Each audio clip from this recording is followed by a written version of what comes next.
Hi అండి, నమస్తే. Welcome back to our channel Bharati Hindi Academy 999.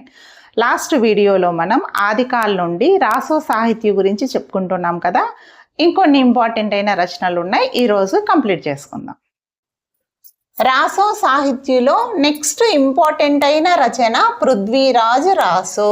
Prithviraj Raso కవి వచ్చేసి చంద్ బరదాయి. शुक्ल जी के अनुसार हिंदी का प्रथम कवि चंद बरदाई और हिंदी का प्रथम महाकाव्य पृथ्वीराज रासो.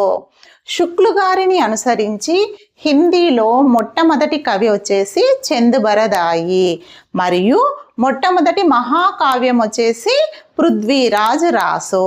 ఇది ఓన్లీ శుక్లు గారిని అనుసరించి మాత్రమే. నెక్స్ట్ పాయింట్, इसमें 69 समय या सर्ग हैं और 68 छंदों का प्रयोग हुआ. ఈ గ్రంథంలో 69 సమయ లేదా సర్గులు ఉండడం జరిగింది. అలాగే 68 ఛందులను ప్రయోగించడం జరిగింది. इसलिए इस काव्य को छंदों का अजायब घर कहा जाता है. 68 ఛందులను ప్రయోగించడం వల్ల ఈ గ్రంథాన్ని చందోంకా అజాయబ్ ఘర్ అనడం జరుగుతుంది. ఇది చాలా ఇంపార్టెంట్ అయిన పాయింట్. అజాయబ్ ఘర్ అంటే తెలుసు కదా, మ్యూజియం అన్నమాట. నెక్స్ట్ పాయింట్, 2500 పృష్ఠోं वाला విశాల కావ్య గ్రంథ హై. ఈ గ్రంథ 2500 పేజీలతో నిండిన విశాలమైన కావ్య గ్రంథ అన్నమాట. दिल्ली के चौहान राजा पृथ्वीराज के मित्र एवं दरबारी कवि चंद बरदाई ने पृथ्वीराज की कथा लिखी. ఈ రచనలో ఢిల్లీని పరిపాలించిన చౌహాన్ రాజైన పృథ్వీరాజు యొక్క మిత్రుడు మరియు దర్బారీ కవి అయిన చంద్ బరదాయి పృథ్వీరాజు యొక్క స్టోరీని ఈ గ్రంథంలో రాయడం జరిగింది అన్నమాట. నెక్స్ట్, यह एक శృంగార రసపూర్ణ కావ్య హై.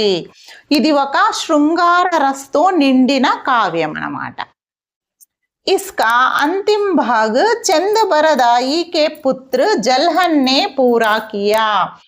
ఈ మహాకావ్యంలోని అంతిమ భాగాన్ని చంద్ బరదాయి యొక్క పుత్రుడైన జల్హన్ గారు కంప్లీట్ చేశారన్నమాట. నెక్స్ట్ రచన परमाल रासो कवि जगनिक चंदेल वंशी राजा परमार्दी देव के दरबारी कवि थे. ఈ జగనిక్ అనే అతను చందేల్ వంశీ రాజైన పరమార్ది దేవ్ యొక్క దర్బార్కు చెందిన కవి అన్నమాట. నెక్స్ట్, परमाल रासो का अन्य नाम है आल्हाखंड. పరమాల్ రాసోనే ఆల్హాఖండ్ అని కూడా అనడం జరుగుతుంది. ఇది చాలా ఇంపార్టెంట్. నెక్స్ట్, इसमें ఆల్హా और ఊదల్ की वीरता का वर्णन है. ఈ గ్రంథంలో ఆల్హా మరియు ఊదల్ అనే ఇద్దరి సైనికుల యొక్క వీరత్వాన్ని వర్ణించడం జరిగింది. నెక్స్ట్, వీర రస పూర్ణ కావ్య హై. ఈ రచన వీర రసతో నిండిన కావ్యము. वर्षा काल में इसके गीत उत्तर भारत में गाए जाते हैं. వర్షాకాలంలో ఈ కావ్యంలోని గీతాలని ఉత్తర భారత్లో పాడడం జరుగుతుంది అన్నమాట. इन गीतों को चार्ल्स इलिपट ने प्रकाशित करवाया. ఈ పాటలని చార్లెస్ ఇలిపట్ అనే అతను ప్రచురింప చేశాడు. इस काव्य की विशेषता భావం కే అనురూప్ భాషా కా ప్రయోగ్. ఈ కావ్యం యొక్క విశేషత ఏంటంటే భావాలని అనుసరించి భాషను ప్రయోగించడం జరిగిందనమాట. నెక్స్ట్ రచన ఖుమాన్ రాసో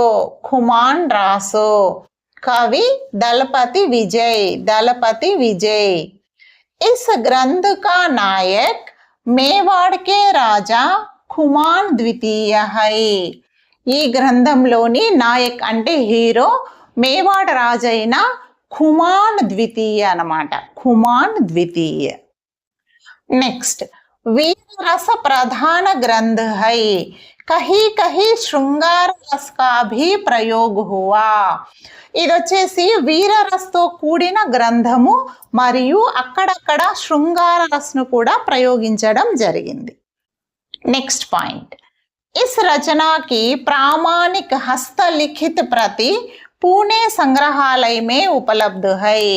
ఈ రచనకు సంబంధించిన హస్తలిఖిత ప్రతి, చేతో రాసిన పత్రాలని పూణే సంగ్రహాలయలో ఉంచడం జరిగిందనమాట. నెక్స్ట్, లగ్భగ్ 5000 ఛందోं का ప్రయోగ్ హువా. దాదాపు 5000 ఛందుల్ని ప్రయోగించడం జరిగిందనమాట ఈ కావ్యంలో. नायिका भेद तथा షడ్ ఋతువుం కా వర్ణన్ కియా గయా. నాయికా భేద్ అంటే హీరోయిన్కి ఎక్కువ ఇంపార్టెన్స్ ఇస్తారనమాట. మరియు షడ్ ఋతువుం కా వర్ణన్, 6 ఋతువుల వర్ణన కూడా ఈ కావ్యంలో లభించడం జరిగింది. ఓకేనండి, ఈ వీడియోలో రాసో సాహిత్య గురించి కంప్లీట్ చేసుకున్నాం. నెక్స్ట్ వీడియోలో లోక్ సాహిత్య గురించి చెప్పుకుందాం. ఈ వీడియో మీకు నచ్చినట్లయితే ఒక చిన్న లైక్ చేసి ఛానల్ సబ్స్క్రైబ్ చేసుకోండి. మీ ఫ్రెండ్స్ ఎవరైనా హిందీ పండిట్స్ ఉంటే తప్పకుండా షేర్ చేయండి. బాగా చదవండి, తప్పకుండా సక్సెస్ అవుతారు. All the best. Thank you so much.